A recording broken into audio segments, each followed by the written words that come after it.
If you're tired of the standard business and marketing fundamentals, frameworks, and funnels, you need a little mischief. Get ready to turn up the volume on the CEO Mischief Maker podcast, where you access conversations with seasoned business owners who have smashed through mindset barriers, innovated the standard boring business and marketing playbooks, and executed future-paced strategies with bleeding-edge tools and tactics to micro-fail their way into massive success and growth. We are Mindset Impact Strategic Catalysts helping innovative entrepreneurs focus. We are CEO Mischief Makers. Ready to make a little mischief?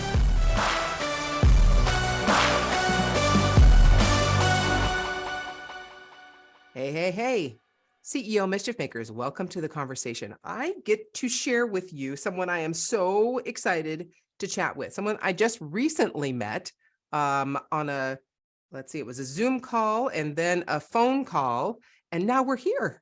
I mean, that's how fast life can happen. So welcome to the conversation, Michael Strong. Michael, welcome. How are you? I'm well. So good to be here with you, MKJ. And I can't wait to engage in this conversation. Oh my goodness. I have a feeling we're going to open some eyes and hopefully some hearts and, hopefully get some people thinking like we are thinking, just thinking about opportunities. So let's start where we always start. Kind of introduce yourself in the sense of what you do. Let people know what you do. Absolutely. So I'm Michael Strong. I'm the founder of the Socratic Experience. It's a virtual school, grades 3 through 12.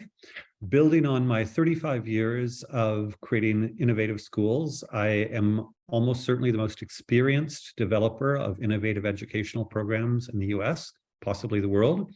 So I've been creating cool schools based on Socratic dialogue and entrepreneurial and creative projects, personal growth, and other fantastic things for decades now. Wow. Okay. So for those who are like scrambling on their phones right now to look up on a website, what does Socratic mean? Explain what that means. Absolutely. So Socrates walked around the Agora, the marketplace of Athens, about 2,500 years ago, and he asked people questions. What is true? What is good? What is noble? And so forth. And he then followed up, expecting them to be consistent and coherent in their responses. And so it's the birth of Western civilization in many respects, the birth of philosophy, the birth of intellectual dialogue. And so we teach primarily by means of asking questions and having conversations. Our kids are actively thinking and creating, and we are there as guides to support them in developing. So very little top-down didactic teaching, a whole lot of getting students engaged to take responsibility for their own learning and thinking about deep, interesting philosophical topics from a young age. Oh my gosh. I have a feeling that that's the reason I was so drawn to a conversation with you, because my entire career is about conversations.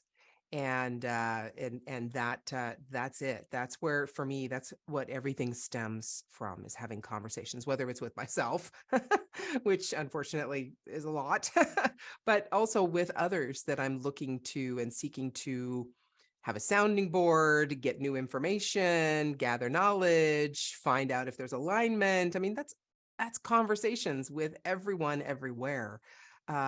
So thank you for explaining that. And you added that your school also introduces entrepreneurship. Tell me a little bit more about that. Yeah, so one of the things that we expect all of our students to do is a project based on their interests. They meet with a mentor, every 2 weeks. So we kind of have a coach, executives have coaches. Every child has a coach, and those coaches help develop a child's interest from, I like animals, or I like rockets, or whatever it is, to gradually, and this is a years-long process, it's not quick, but over time, we help them develop concrete, tangible projects.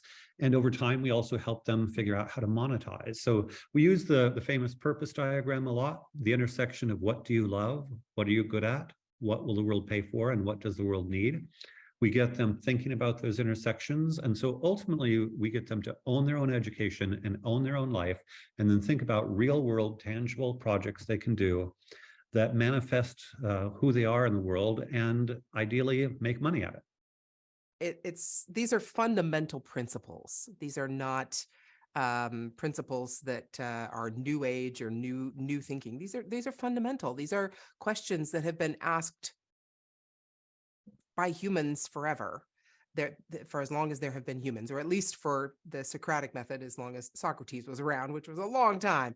But okay, thank you for that mini education. I hope the listeners appreciate the ground level that from which we now will build. So start off with me, because I mean, to say that you are an expert in this type of education in the United States and possibly the world is a pretty tall order. So there must have been previous incarnations of you and what you learn, what you speak, and what you do. So if you could share with me a particular mindset shift that occurred that either started you on this journey of the Socratic method of education or got you where you are or started your first school. Where did that, if you can remember, a particular mindset shift where you said, you know, this might be a new way, and I really am called to take this path? So first, I went to St. John's College, known as the Great Books College in Santa Fe and Annapolis. I actually was going to drop out of high school to go there, but then I had good test scores and went to Harvard. And I left Harvard in order to go to St. John's because I loved dialogue, conversation, thinking about ideas. And I realized that it was a really valuable way to learn. So then I worked with Mortimer Adler's Paideia program in the 1980s in inner city Chicago public schools. And it felt like the kids were on fire learning about life and thinking for themselves. I felt like I was liberating prisoners.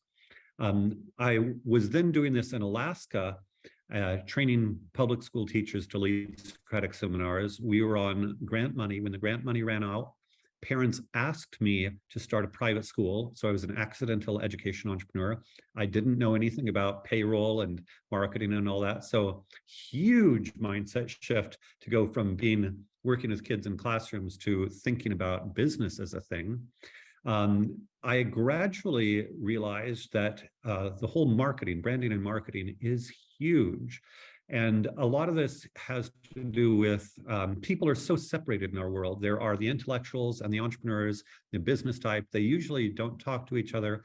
I feel as if the biggest win is the integration of the humanities, the humanistic way of thinking, with the nuts and bolts business, how to get stuff done kind of thing.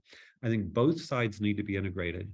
And so I would say over time, I really developed this model where, yes, we want to be deeply thoughtful about all kinds of things and develop our own ideas. And yes, we want to develop kids to be effective in the workplace, to have world-class interpersonal skills, teamwork skills, initiative, responsibility, how to create value, how to monetize, all of these things. And so I would say a lot of my mindset shift was going from somebody who loved this intellectual dialogue as a personal pleasure to, hey, this is important. We need to get this out in the world. The only way to get this out in the world is to make it practical and real.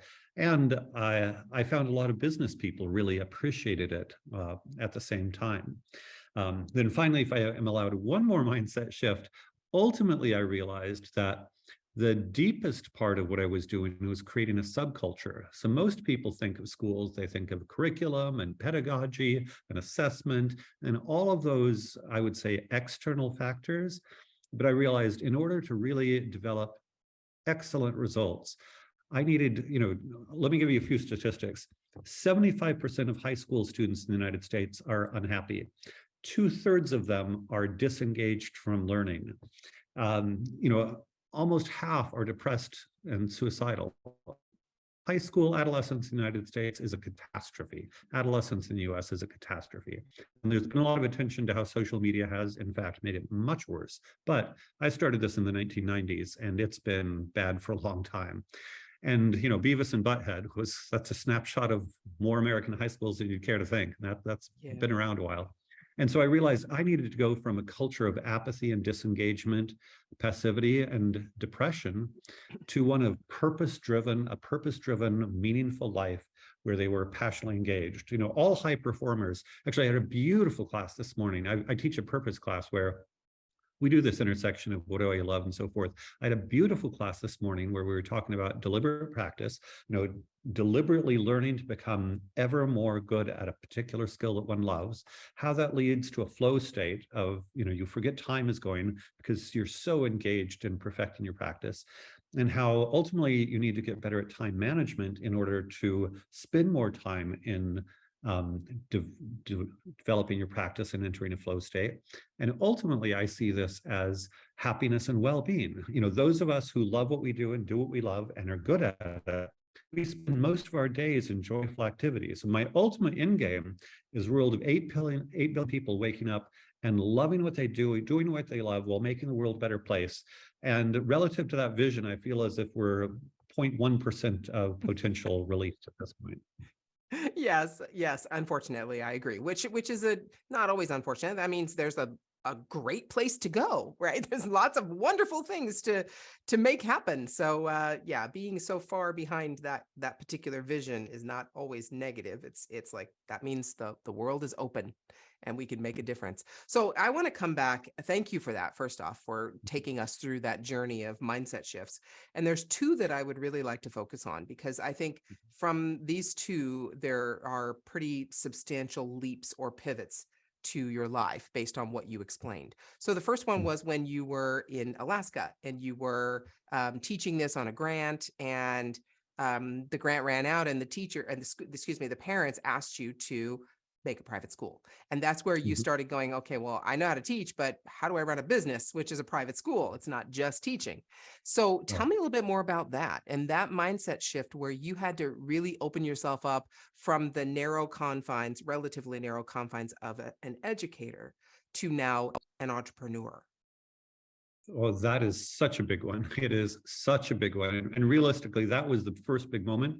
But in many ways, I've been, awakening on that front endlessly. As you know, the entrepreneurial journey is an endless journey. Yes. I would say part of it, there are nuts and bolts like financial models and spreadsheets and payroll and so forth.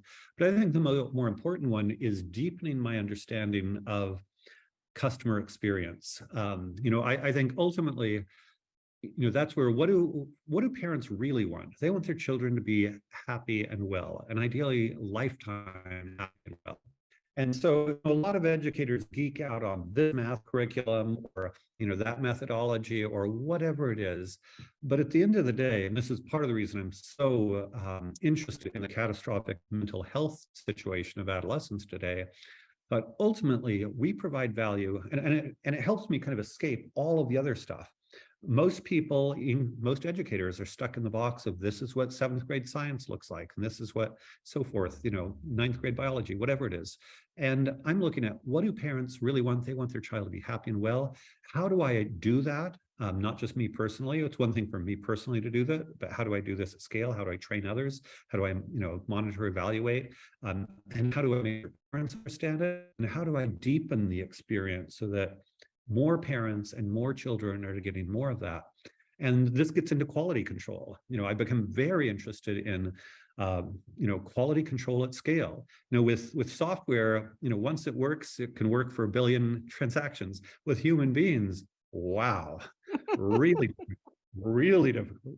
And one of the things I've realized over time as a relevant aside is I can have whatever vision I want for school, but if I can't hire and develop the human beings to make it happen, it's not going to happen. And I've helped probably 24 people start their own schools. Very often they have this dream, this beautiful dream. And I'm like, okay, and who's going to staff it? And how are you going to make sure that happens? And especially because most teachers are from the traditional system, it's a very challenging problem to develop an alternative model with consistent quality at scale. Yeah. And that, I can only draw from, my own experience. So we always look, at least I do, look at the situation and compare it to my own experience and see how I can connect dots, right? For myself, for my audience, whatever the case may be. And my own experience,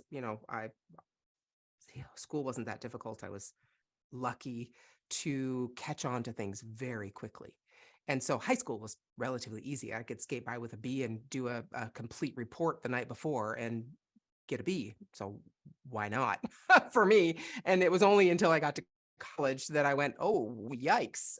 What is this study skill that these people have? I actually need to study now. And because I was in organic chemistry, I wasn't going to do a report on organic chemistry the night before and get a B. So rude awakening for me. But beyond that, for my kids, which is what you're talking about, a parent's dream. And so my oldest son, I mean, if he had that experience of this conversation, it would have been absolutely perfect for him because he loves ideas. He loves to read. He loves to think. He loves to talk and talk things through. And we have incredible debates, actual debates, not just talking about the same side of a subject, but looking at opposite sides of a subject and bringing arguments to that, rational arguments, which unfortunately I think is a talent and a skill, not really a talent, a skill that has been so lost in our current society. It really, I think this is vital for our society to continue to flourish. We need to have this skill of dialogue without Huge, emotion and huge. with logic, right? Huge. So going back a little bit, and this is, I always love talking about the pedagogy because that's where I am. But I wrote a book called The Habit of Thought from Socratic Seminars to Socratic Practice. But the simple version is getting person A to speak, person B listens, thinks, and then replies. If you look at most public debate, that thinking stage is almost entirely absent.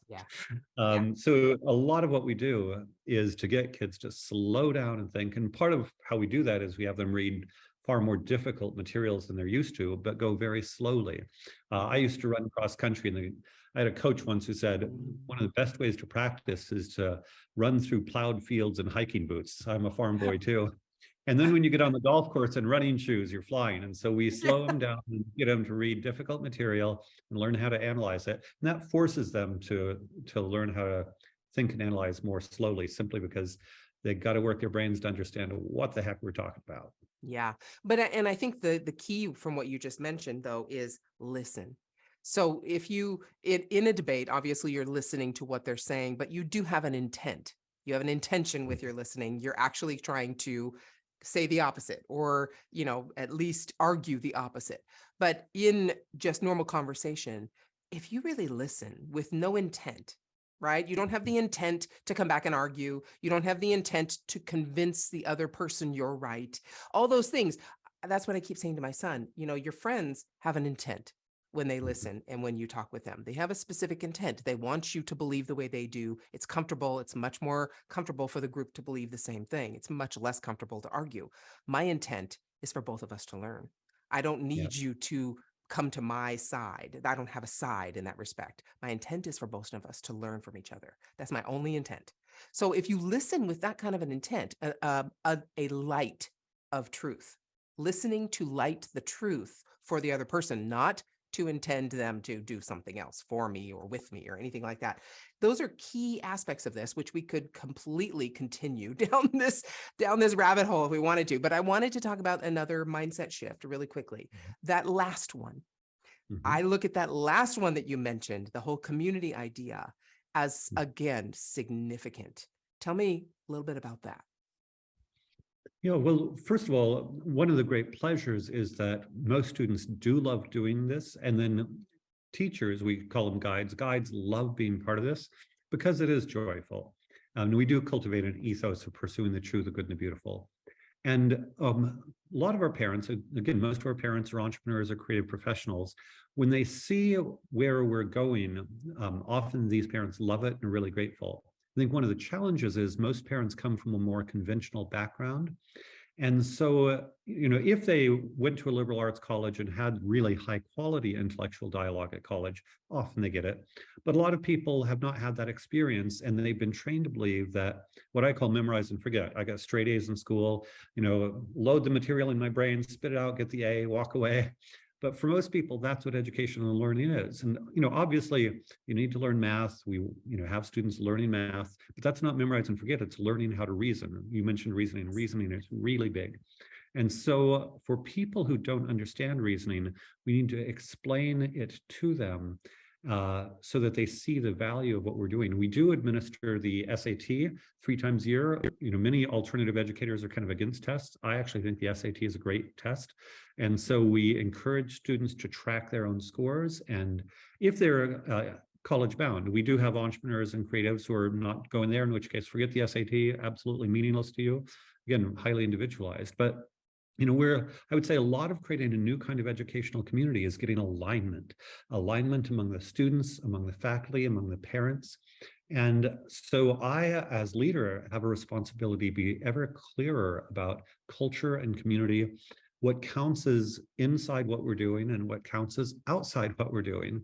And you're right, in some ways, because we live in such a contentious environment where everybody disagrees about everything and almost everybody only has negative models of debate, it really is work to create this different vision of what education is, what learning is, what dialogue is, how to cultivate high performance young people.